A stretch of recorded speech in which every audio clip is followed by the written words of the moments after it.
wanted to make a competition website for filmmakers to make commercials for big brands. We started with this idea and then quickly realized we were not the right people to do this. We needed connections at big brands, sales experience that we didn't have. We were losing a lot of money. Chris and I sent an email to the company that said, all right, everybody, like, here's a Google spreadsheet. Like, please put in your ideas for ways to increase revenue over the next 30 days. You don't double the team and double your productivity. Some of those management lessons and how to grow and scale a team are things that took a long time to learn. Our instinct was against the advice that we were getting in a really big way.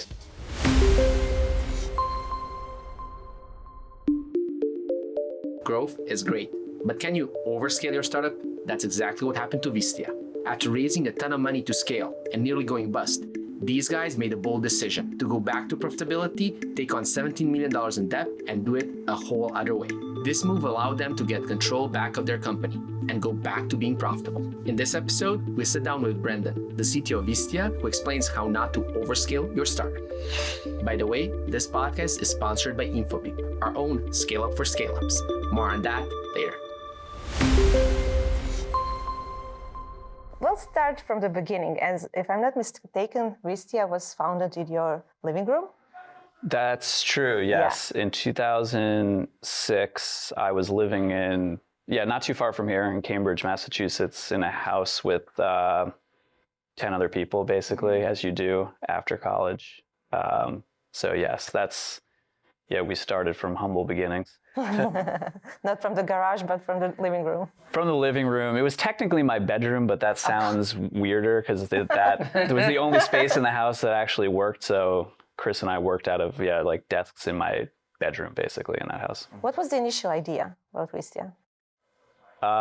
The initial idea was we set out to build. There's many iterations of this. The first thing that I quit my job and Chris stopped, he was doing freelance film work, stopped doing to pursue, was we wanted to make a competition website for filmmakers to make commercials for big brands. Okay. And that came out of this experience that Chris had as a struggling filmmaker, where you spend all this time and energy trying to get your work into a festival or something like that, but that if you were able to produce a commercial or something for a big brand, that would get seen by so many more people and could be potentially a big break. And it was at a time where that was really in vogue, where big brands wanted to be more authentic and have work done by artists and like individuals. Mm-hmm. Really spot in the pack, Yeah, so that was, we started with this idea and then quickly realized we were not the right people to do this. We needed, connections at big brands, sales experience that we didn't have. The product was going to be wildly complicated. So that vision got scaled down to, we released a portfolio website for artists and specifically filmmakers. It was a little bit after YouTube had started, and this feels very old to say, but YouTube, the quality wasn't very good. Mm-hmm. And so we knew a lot of filmmakers who wanted to showcase their work online, but they didn't want to compromise on the quality. And so Vimeo ended up being like a much better spot for that. But we had built this thing, and then we quickly realized if we wanted to keep doing this, business needs to make some money. And so the first version of Wistia that we ever built was to privately share video. So it was used by video production companies, and our first customer is a medical device company that needed to share videos of surgeries with their doctors and scientific advisors all over the world. So in effect, and this sounds old, this is in 2007, we're competing with FedExing DVDs. Oh. So instead, that sounds very antiquated, right? But that was what people were doing instead. So we built a private video sharing service, and we had some commercial success doing that. And then the way we found our way to marketing is we had built features in that to track how people were watching the videos, because we had a customer who, for compliance reasons, needed to know if people were watching the videos, not just like, did they click play, but like, had they seen the different parts of it? And then other customers saw that and said, oh, that would be extremely valuable for videos on our website. Yeah. Because a video is still costly to make, but it was really expensive in 2000, in the late 2000s. So if you were a marketing team and you spent a huge amount of your budget and time making this message, you like really want to know if it was going to resonate. And so we pivoted to do that and show those basically how stuff was being watched. And that's when we really got product market fit and things started to take off for us. You said the initial product for artists was making some money, and then obviously the marketing switch was more profitable. Do you remember what the numbers were there? Yeah, the portfolio website for artists never made any money. And I remember we launched a free version. We had to basically beg people to start using it and to continue using it. And that you're not like in a good spot if that's the case. Like a free product that people like, you really need to like pull strings to get them to use. And then we were like, would you pay for this if it had, would you pay $10 a month if you could privately share work? It was kind of a precursor to what Wistia was. And they're like, $10 sounds kind of expensive. And we're like, this is just not going to work. The first version of Wistia that was private video sharing, we were able to scale that pretty quickly to, I don't know, it was probably like a few $1,000s a month, to the point where in that 10-person house, Chris and I could both pay rent and had like a tiny bit and like pay for our server costs for Wistia, and then had like a little bit left over to like maybe go out to one meal. It's ramen profitable, yeah. Which was like that was a really significant point for us because we could exist forever, right? It's that like Paul Graham default alive state. And I remember, we were really focused on getting to that point, and that was super meaningful for us. So the next step was angel round investment. Why did you decide to take an investment then? Yeah. It was 2008, if I'm not mistaken. Financial crisis. You might know better. Right time. So we had some initial traction with this private video sharing service, and we had met two people that we started working with. So one was an experienced salesperson who helped close some of these bigger deals. And he really instantly got what we were trying to do in the market opportunity and had a pretty big Rolodex. And we're like, okay, this would be really helpful to work with this person. And the other person was someone who was, he had been a founder and a CTO and kind of knew a lot about everything. He was just more seasoned person who also really got excited about the marketing opportunity. We wanted to work with both these people. They were both 10 or 20 years older than us. We were like 23 at the time. They had families. They needed to they weren't living in a 10-person house.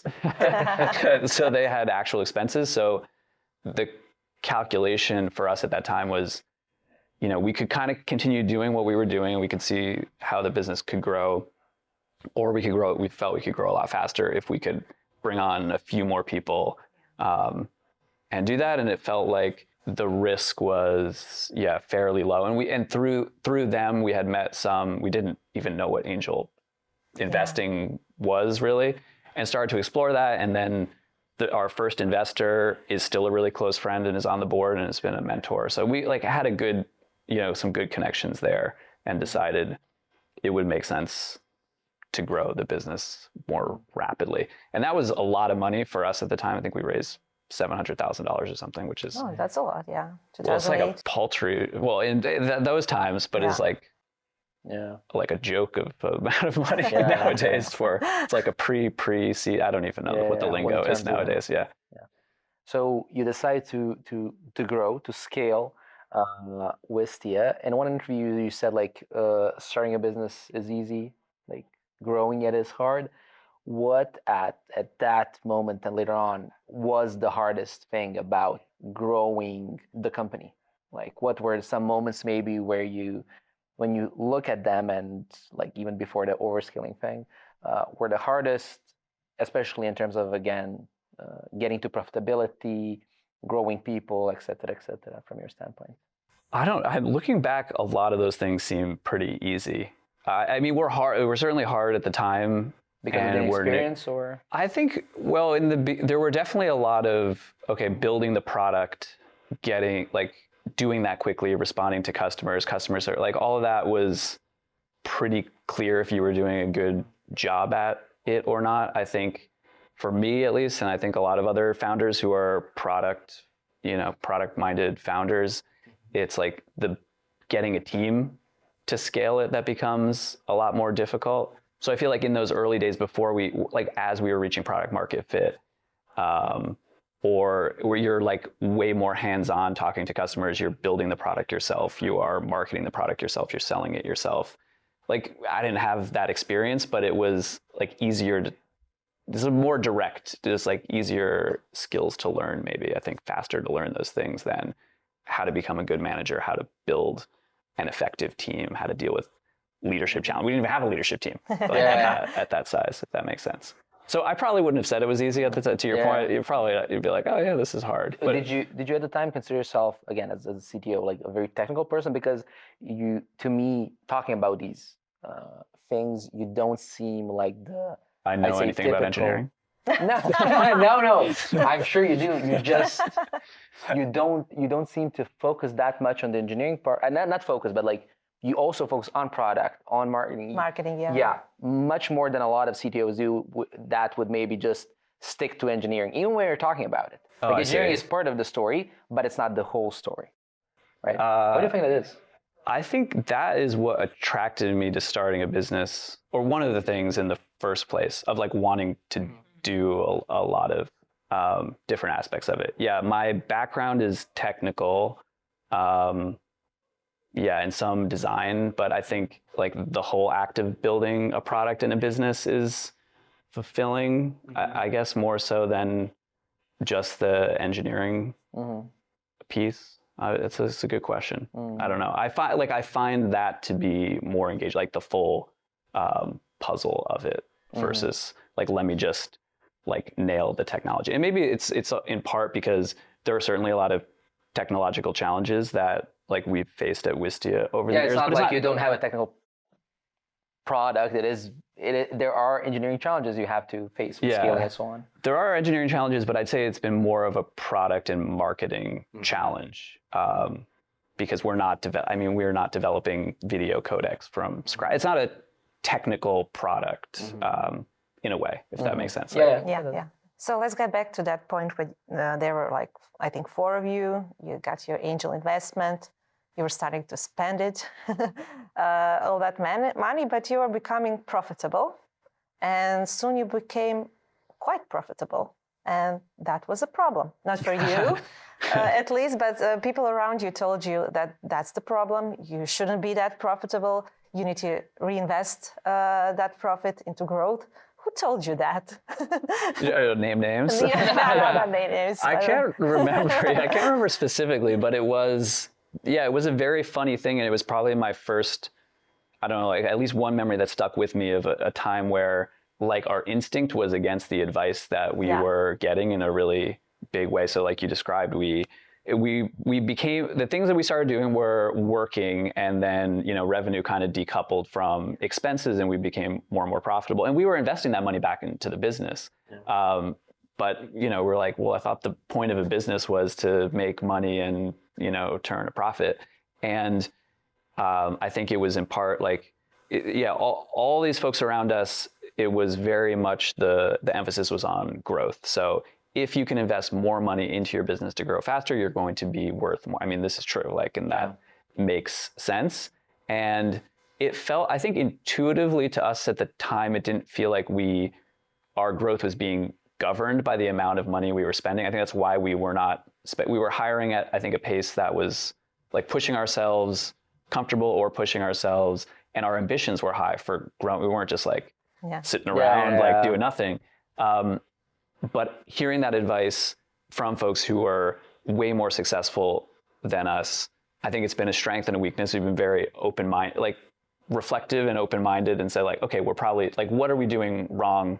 Let's like try it this other way. And then that's, over the course of like a few months, we kind of shifted our approach to say, let's spend down these profits and then some, and put that money back into the business and try to grow more aggressively. Why do you think that those people did give you that advice? Was it just like their journeys were like that they in their businesses grew it like that? Was it because like for a lot of entrepreneurs, I'd also say that it's the stories you hear, you read on TechCrunch and in the media and listen to podcasts, it's like the Silicon Valley model, let's say. It's like that's the default. And then there are exceptions, but again, that's Basecamp or that's that thing or whatever. Yeah, I think it was all from that model, and I think so much of our network still, and then through this journey, I found a lot more folks who have taken the other path and have bootstrapped. But I think at that time, and yeah, everybody, it was folks who had been through either VCs, folks who had started and grown through VC, right? So that is, like you said, the Silicon Valley model of like big amount of capital to grow as fast as possible and capture market share. I mean, of course, VCs are going to give you advice. Take the VC money. Yes, that is true. Yeah. But what went wrong? So you raised capital, you invested, but something went wrong. Yes, a lot went wrong. Well, I guess the short version of it is we were like, once we raised that angel money and we worked, at that point we were losing money because we had hired these other people and we were paying them and paying ourselves. And that was pretty terrifying to go from a place where we were this default alive state where we could keep doing this for a long time to we could really see a path where we could go out of business and lose money. So we worked really hard and scratched and clawed to get back to profitability. And then once we did that, we started investing in, a lot more long-term creative projects. That's when we started doing content marketing in earnest. And those things, as you know, like they're slow to start, but when they work, they really compound. And so we entered this, like when we became profitable, it was in this period where we were having a lot of fun, doing a lot of creative projects, investing in more long-term things in the product, and kind of like feeling this like effortless growth happen. And then so we changed our approach and decided to start investing even more into the business. And that looked like growing the team, really, which is like that's a helpful, good thing. Like really ramping marketing spend. The thing that it was tricky about this at the time is we got a ton of external validation, right? So the first question someone asks, like, you can't really judge. Most people don't ask like, how much money does your business make or something like that. We're like, oh, how many people do you have in your business? And we're like, oh, we just hired 10 people. We just hired 20 people. Wow, things must be like going really well. Or I saw your billboard when I drove on the highway, or whatever it is. And so we're like, yes, we are very important and we're like doing great things. And the business is still growing through this period, but the growth rate was like modestly increased, or certainly not like commensurate with the amount of money that we were spending. What do you think the main reason was? Because it seems so obvious. You invest more money, you get more in return. But why didn't that happen? That is a good question. I think at that time, we didn't probably understand the mechanics of the business properly and what was really causing it to grow. And a lot of it still is word of mouth and organic. And those things, they take a long time to compound and to shift. And I think we had mismatched expectations where you put that money in and you'd expect like a pop in growth. And that wasn't really the core driver of the business. And on the team side, you don't double the team and double your productivity. Yeah. And like I said earlier, like some of those management lessons and how to grow and scale a team are things that took a long time to learn. And I think we added a lot of people and probably had less productivity, like if you were being honest about that. So there's a lot of things that were maybe working that broke through that period. And where things got really bad is that when we were like really got into this growth at all costs mindset and said like, we're investing and like, we're not growing as fast as we need to be with all this investment. And then we're like, maybe we're not investing enough, or you just are like, we need to invest even more. And we started investing ahead of profitability. So we're losing money, which is fine for some period of time because we had built up, a bunch of cash reserves from that period. Because you were profitable? Because we were profitable, yeah. So we could afford to do that. But then at some point, you're like waiting for revenue to pick up and it's going, but not as fast. And we become more and less profitable and losing more and more money.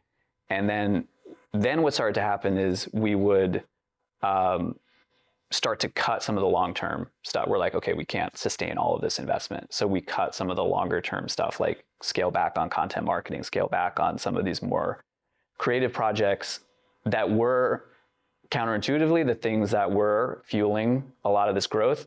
And then we're left with all this like short-term growth hacky stuff that is like maybe working on the margins, but is like certainly not really sustainable. And like that was like where we got to the bottom of this, where we're like, That was like our question. What was the lowest point? The lowest point that I can remember is where we were losing a lot of money, and we were like, we got to like turn this thing around. And I think Chris and I sent an email to the company that said, all right, everybody, like, here's a Google spreadsheet. Like, please put in your ideas for like ways to increase revenue over the next 30 days, and we'll rank them and we'll do them.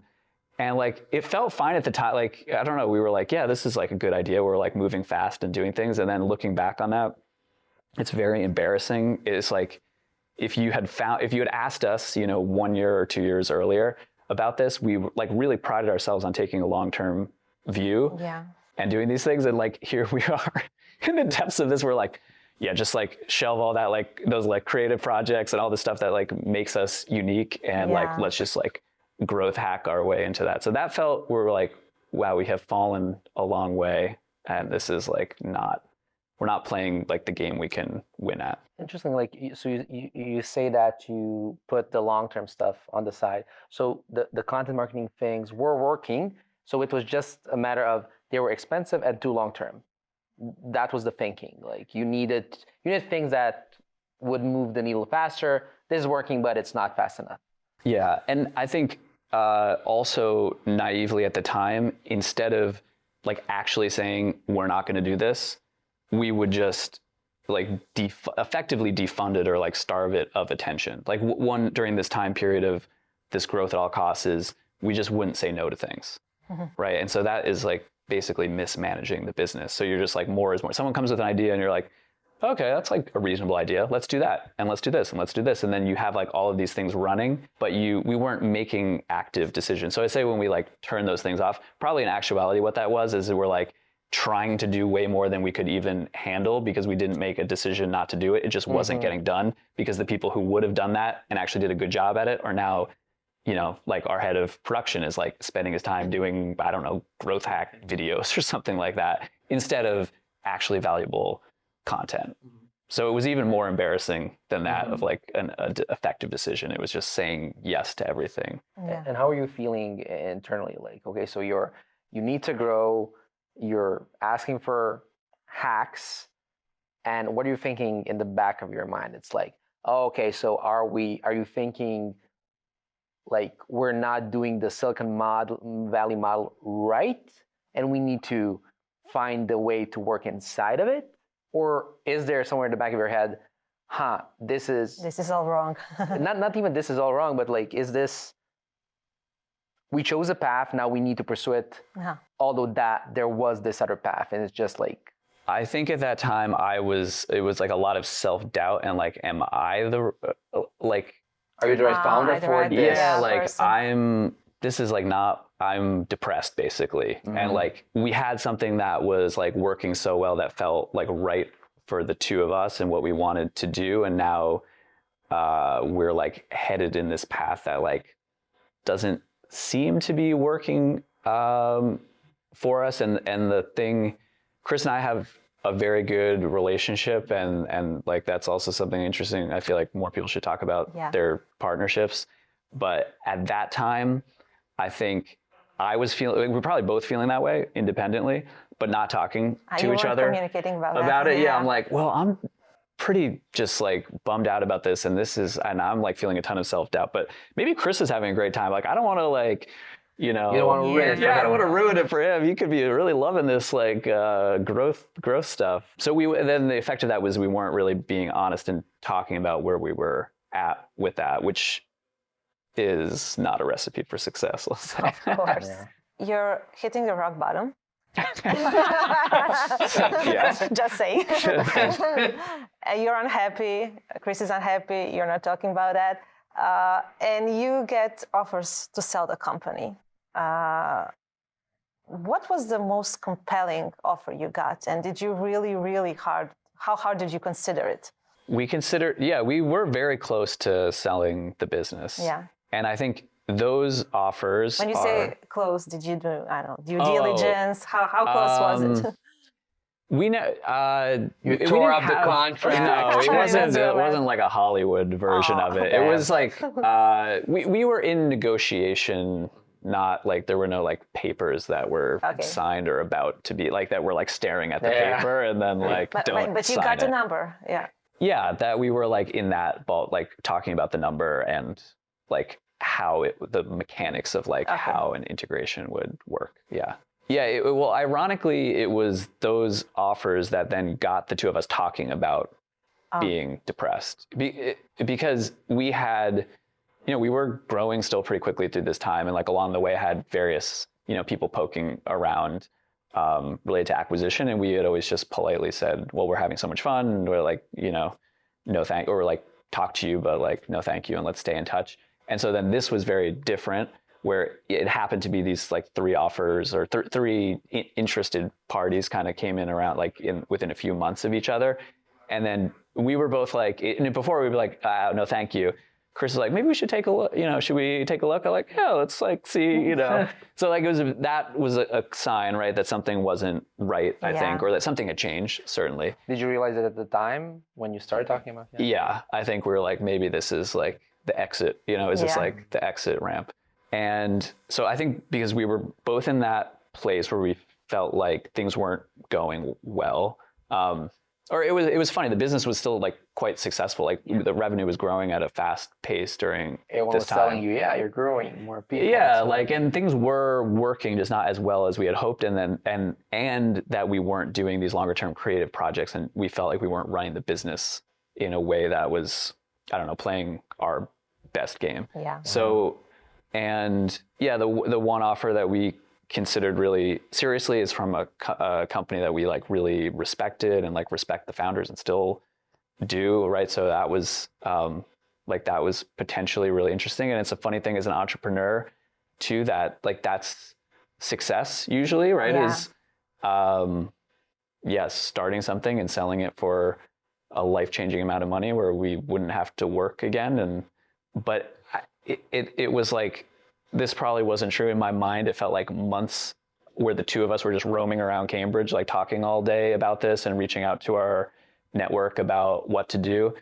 One funny thing that happened during that is almost no one is going to tell you not to sell. Of course.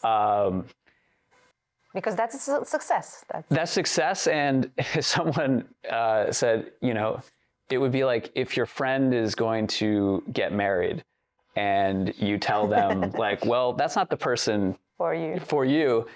And like and then that person gets married and like has a great time or whatever. You don't want to be in that position, you know. It is like really your own decision to make. And the person who was probably the most helpful during this time is someone who sold his business a few years ago, and he had kind of regretted it. And he was like really honest with us about that. And he had said the same thing. He's like, my whole network, all these people I trusted said, yep, you should do it. And he's like, really, it was a reflection of like what I was telling them. I was saying, I'm unhappy. This is going to be a life-changing amount of money. They're like, okay, so sell your business. Yeah. And one thing he said that really was so helpful to us at the time is, he's like, let me just tell you, just play forward what's going to happen. You are telling me all these problems you have with your business. You're going to sell your business. Now you work for someone else. They're going to look at your business and say, hey, these are the problems that you told me with your business. I see them. Now you have to fix them. And he's like, that's what happened to me. I sold my business and then I fixed all my problems. And I was like, wait a second, now someone else owns this. Like I could have just fixed this myself. And not everybody's in that position, but that was, I think, a real wake up call to the two of us. And feels kind of embarrassing to admit as an entrepreneur where you're like, you have that agency, but you're in your own head or you're just not thinking about it in like clear terms of, wait a second, like we of course can change the situation that we're in. So it was a combination of that, and then also this realization of like trying to play through what we would do if we sold the business. And that conversation effectively went like, well, we wouldn't just like sit around all day. Like we really like working together. We have a really unique partnership. We'd start something else. Like what kind of business do we start? Well, there's so much opportunity in video. Like we're definitely gonna start another video company.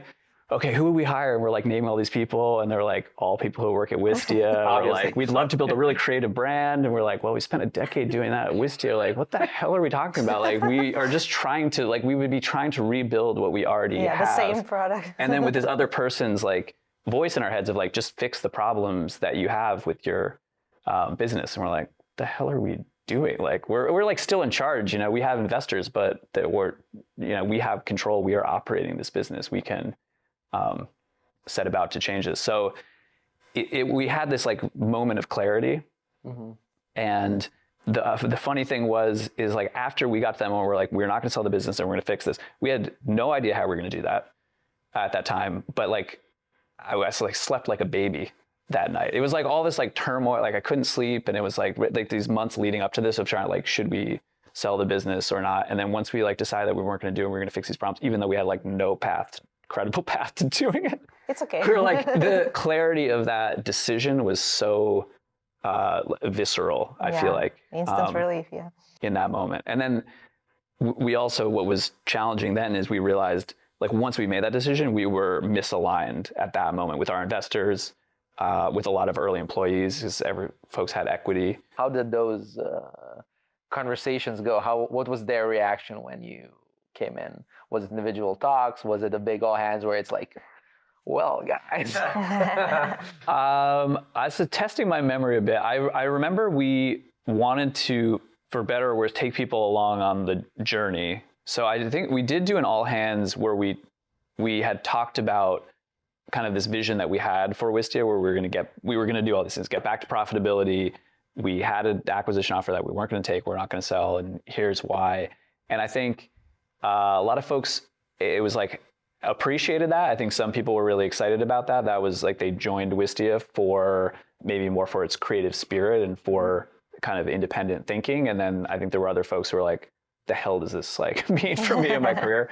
And so that was a pretty turbulent time. On the investor side, I really can't remember how those conversations was it went. traumatic for you or for them? Is it that way? Because you can't remember. He forgot because of it's trauma. Like, Jesus, it was so bad. I don't remember it being that bad, but maybe I was in this like halo of like feeling this like level of clarity. You felt great, they didn't. Yeah. Well, there were like some universe of possibilities. Either we were going to bring in outside investment to get a return for early employees and investors. So either we're going to raise some equity to replace investors, or we were going to do what we ultimately did, which is raise debt to buy folks out.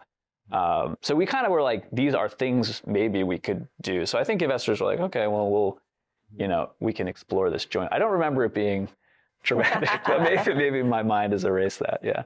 One follow-up to that, just do you think you were in a unique position to go back on that, or do you think that companies that might find themselves in a similar situation, they've raised money, they need to hypergrow, but then they see, like you have, especially maybe if they listen to and watch this podcast, maybe we need to get back to our roots. Do you think you were in a unique position, or do other companies, can they consider the same path? I think it's going to be different for every company, but I think the core of it is you can do it. You can find a path. Like for us, it happened to be debt, and that was somewhat unique and was challenging. I think the debt markets are more mature now for software and for SaaS than they were at the time.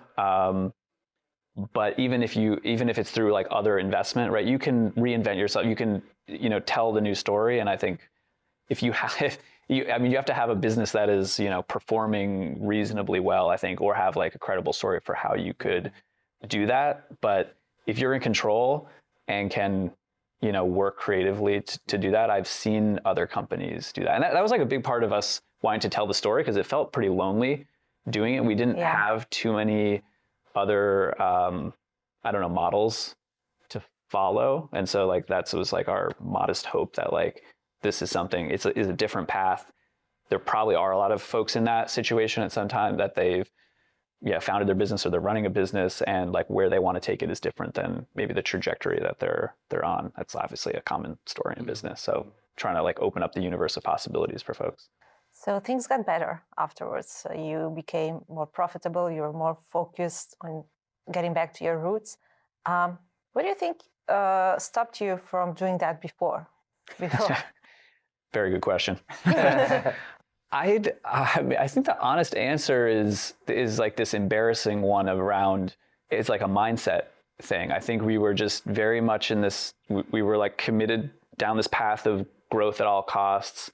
And then, at least speaking for myself, kind of when things weren't really working that well, more, you know, like the first was like introspection of like, what am I doing wrong? Like why I can't seem to make this work, or like maybe I'm not a fit for this, versus like, oh, let's like change our scenario, you know, let's change our scenario. And like this reminder that you are in charge, that's the piece that feels embarrassing to admit, because like if someone from the outside looks at you, is like, who else would be in charge here? Like you started the business and you have control over it.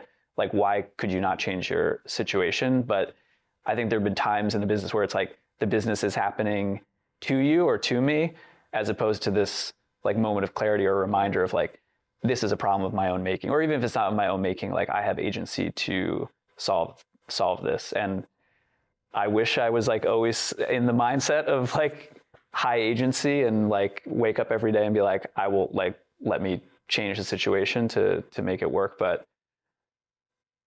that's a very honest answer. It was not in that. I wish that, like, I think we could have had that clarity earlier, and I'm not sure why we didn't.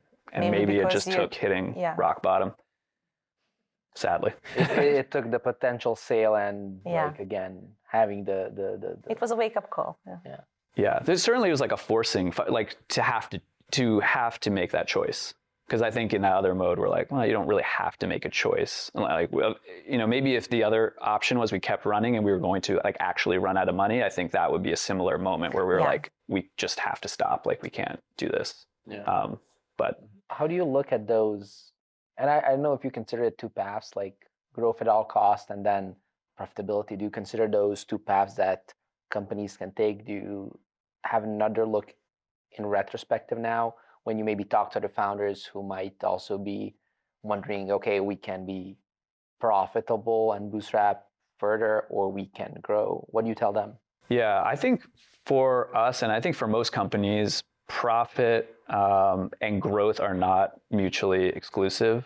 And I think the market, or like the narrative has changed in the market as interest rates have gone up and profitability is like more in vogue again. And you can see there are plenty of examples of companies that are quite profitable, that grow at a you know, fast clip. So I think like intuitively it makes sense if you invest more, like we talked about, if you invest more money, you can grow faster. But there are also, in certain markets or businesses, there's limits to how much you can efficiently invest. And I think for us, in some of those mistakes that we made, especially where we didn't have the discipline to prioritize and turn things off and really focus, profitability, like we were able, once we did that deal and we did the buyback and raised the debt, we had this forcing function where we needed to be profitable. And in order to do that, we needed to focus. And then the counterintuitive things, our growth rate improved when we did that. So we became more profitable and we started growing faster. And the reason for that is much better discipline and focus for the company. So like for us, it has been a tool to do that. And it has also helped us sustain some of those long-term creative bets more, because we're not in this mode where you like have to get a return tomorrow for something. Yeah, that was my next question. So you got back to that content marketing. What did you do? I know you had some interesting. Once we made this shift, what were the things that changed? So one funny thing, I don't know if this is directly answers this question, but I remember from that time was we had always run the company open book. So we like how much money we were making, how much everyone was paying us, all of that, how much we were spending, all of that was open, and anybody who worked at Wistia could see that. Almost nobody seemed to engage with that or care much about it until the moment where we're like, okay, we've raised debt, and if we don't become profitable, it's like an existential threat to this business. We're just gonna go out of business. Once we explained that to people, I remember we had an all hands where our head of finance was the stuff she would normally go through and was going through this. And there were like so many questions. People were like, how much do these lunches cost? Like, how much does the ski trip cost? What is this like, and then there was this like more intense focus from the team on the mechanics of the business and how it worked. which I think is really healthy. The more context you have about how the business works, you can make a better product and make better business decisions. That was one example. And then another thing, shortly after that, we greenlit a project where we made, this was like a much more longer term creative project. We made this documentary called 110-100. Yeah. And we worked with a production company that we knew and really respected in LA to make 3 commercials for a product we had at the time called Soapbox. And they made one for $1,000, one for $10,000, and one for $100,000. And the idea was to show like how creativity worked with constraints and with different budgets, and like really kind of show that process to the market.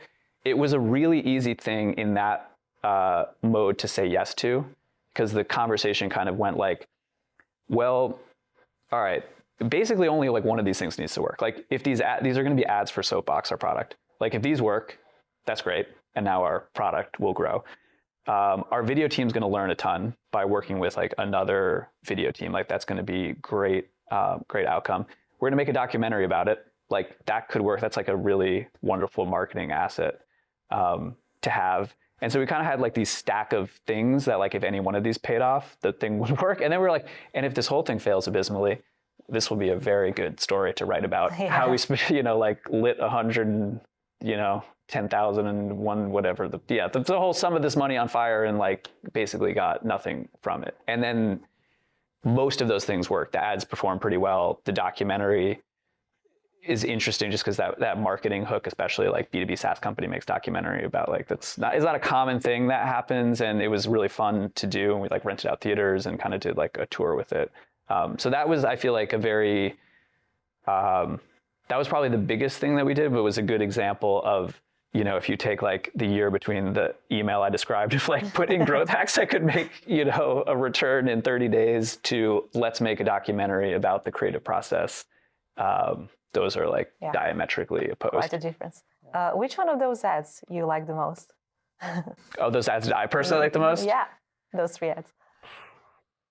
That's a good question. I don't know, probably the $1,000 one. I mean, that was like kind of the point of it, right? Is to like show, I mean, it's a little bit like cheating. I mean, we talk about it in like, it's the same people making it. So it's like their creative process and like the writing and the skit, like Claude who did that is super talented, right? So it like shows off the product in kind of like a funny and like, creative way. And that's like the same in all of them. It's just the production value that increases. That was definitely a very fun project. It's interesting to me that like intuitively, I would expect the Wistia that has venture money to burn to produce a commercial, to invest that kind of money and to be like, okay, we have the money to like spend on this. And for the profitable Wistia to be like, oh, we need to do things that we know will perform 100%. We can't experiment. Not even experiment. We can't invest into something we don't know will work. What do you think about that? Like, I think like a lot of people would think in that way. It's a very good question, and that I think makes like intuitive sense to me. That's why I feel like a lot of it is personal and maybe like related to the mindset of like the founders or the people running the business. For us at least, or for me, it's felt like when are on the traditional path, or it's like, okay, we have this, like we have this big pile of money and we need to invest it. Like the first place like the mind goes is like, well, we have to do the normal stuff. Like, versus, I don't know, there's something about, running profitably where you're like, it's fine if it doesn't work, right? Like you have like a buffer. It's not existential to the business. But I think all these things and capital, it's like it's a tool for how you want to run and grow the business. And I think some of this was, inexperience on our part. Like I described, like lack of focus and lack of discipline to like turn off investments that weren't working. Like you can do that whether you're running profitably or have $100 million in the bank, like and running at a loss. Like you could do that. It happens to be, for us, it's easier. It's been a lot easier to do that when we run profitably, and that helps us drive that focus. and like have more confidence around those things. But it's a good question. Like, it doesn't really make sense. What I'm describing, I recognize, doesn't exactly make sense for the reason that you said. If you had more money, like, couldn't you take more risk? And couldn't you take more creative risk? But it makes sense for you. That's what we have found. It makes sense for us. Yeah. And on that point, I mean, when we're talking, you mentioned like when you were back to profitability, you had focus, and were more productive. Was that you as the founders? Was it you as the team? How did that impact like that focus? Was it just like it felt right now for everybody, or? I think it probably started with us as the founders, and then it kind of went out to the rest of the team. Because I think it was us that made a lot of the mistakes around greenlighting projects and not saying like, and we need to stop something else. So I think that level of focus and rigor, like, it starts at the top, or it's like hard to demand that of a team if you're not doing it yourself or able to exercise that discipline. Yeah. So I think it was really clarifying for us, and then that kind of like flowed through to the rest of the organization. I'm sure you already communicate with your users over email, just like Wistia. But what about Apple Messages, WhatsApp, SMS? Don't worry about it anymore. You can use our own platform, Infobeep, to communicate with them over all those channels. Companies like Meta, Uber, and HubSpot use it every day. More on that in the description. Where is Wistia today? Did you manage to pay off debt? How are you doing? How many people? Yeah, how are you? I'm doing much better. Thank you for asking. We did pay off the debt last year, which was a big congratulations. Thank you. It was a big milestone for us. Yes, I think when we raised it, it was $17 million in debt, or a little more than that. And I can't remember exactly where our revenue was at the time. It was like around that. It was, $20 million or something. And when we raised that debt, we were losing money, as we described. So it was never, and when we raised it too, it was always like, in my mind, I was like, how are we going to pay? This is a huge sum of money. Like, will we ever pay this off? And then you learn quickly, like, most companies like operate with debt, and that's fine. You refinance, like, that debt we refinanced and we refinanced again, and it just keeps kind of moving out, and you're servicing that debt. So we didn't really need to, why we paid it off is like a little bit more boring and complicated story, and it wasn't like really necessary that we needed to pay it off because it was at a very low interest rate. But it was like a pretty nice moment for the business that it's been a success story. Like, we've grown enough and generated enough cash to actually pay that off. Never thought I'd see I don't know. I never really thought about it that much. So that moment when you pay off the debt seems like a very Hollywood ending to the story. So I am curious, can we expect Overscale, the documentary by Wistia, anytime soon? Oh, maybe. I don't know. It's been really fun to tell this story, and I feel like you're right. That's like a nice kind of ending to that story. I don't know. Personally, it feels like we're still like in the middle. We're having so much fun again building that we're like in some new chapter. I don't know. So that's a part two. That's that's part two. Yeah, you're thinking like a content marketer. Yeah. So maybe we probably should.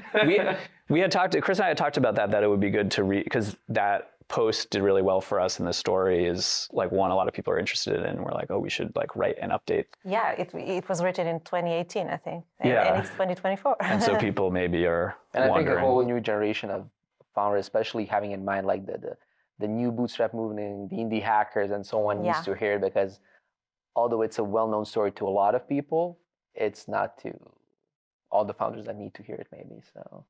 Well, it's very kind of you. Maybe we should. Yeah, we were like, we should do this, and then we got busy with other stuff. It's good for the content marketing. Come on. Yeah, no, it makes sense. It's a good push. Yes, we will do this.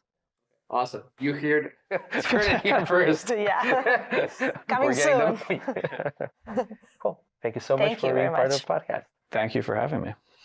Thanks for watching this interview with Brendan. Click here to watch the interview with the founders of Robin and how they managed to scale their company even when their market completely changed.